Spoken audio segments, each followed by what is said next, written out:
يرفع الله الذين آمنوا منكم والذين أوتوا العلم درجات صدق الله العظيم.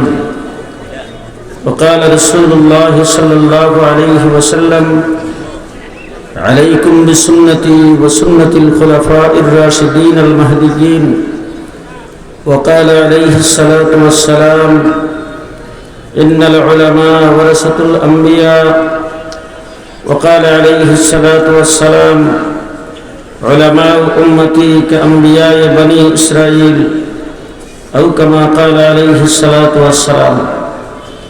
محترم صدر اجلاس, মুআজ্জাজ হযরত উলামায়ে কেরাম, সমবেত বেরাদারান ইসলাম, ঐতিহ্যবাহী তেরাবাজার মাদ্রাসার ঐতিহাসিক সালানা জলসায় অগণিত মানুষের মধ্য থেকে বাছাই করে নির্বাচিত করে আল্লাহ তাবারক ওয়া তাআলা আমাদেরকে হাজির হওয়ার তৌফিক দান করেছেন। এই জন্য শুকরিয়া আদায় করে সমস্বরে বলি আলহামদুলিল্লাহ। দেশের শীর্ষস্থানীয় উলামায়ে কেরাম, আপনাদের সামনে বর্তমান সময়ের সময় উপযোগী ভবিষ্যৎ জিন্দেগির করণীয় সম্পর্কে কোরআন এবং হাদিসের আলোকে বিস্তারিত বর্ণনা করবেন। আমি খুবই অসুস্থ অবস্থায় আপনাদের এখানে এসে হাজির হয়েছি। এই তেরাবাজার মাদ্রাসায় 90-এর দশক থেকে এই মাদ্রাসার মাহফিলে আসে। হযরত মাওলানা হাফেজ নুরুল ইসলাম রহমতুল্লাহি আলাইহি আমার খুব ঘনিষ্ঠ বন্ধু ছিলেন। উনি এই মাহফিলের উপলক্ষে আমার বাসায় অনেকবার গিয়েছেন আমাকে দাওয়াত করার জন্য, এবং বারবার যোগাযোগ করে উনি এখানে আনতেন। কিন্তু একটা সময় ছিল আমি মাহফিলে দাওয়াত রেখে মাহফিলে আসব, কিন্তু এই মুহূর্তে আমাকে বলা হয়েছে হুজুর না আসলে ভালো হয়।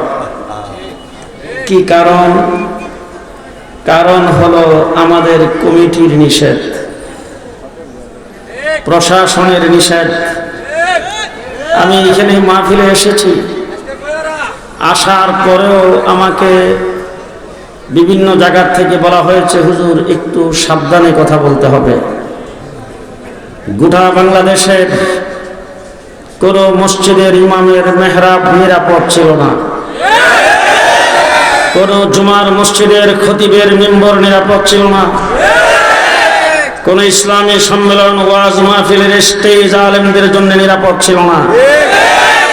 গোটা বাংলাদেশে একটি জুলুমের রাজত্ব কায়েম করেছিলেন, একটি লুটপাটের রাজত্ব কায়েম করেছিলেন, দেশটাকে জেলখানায় পরিণত করে দিয়েছিলেন। কথা কথায় বলতেন খেলা হবে।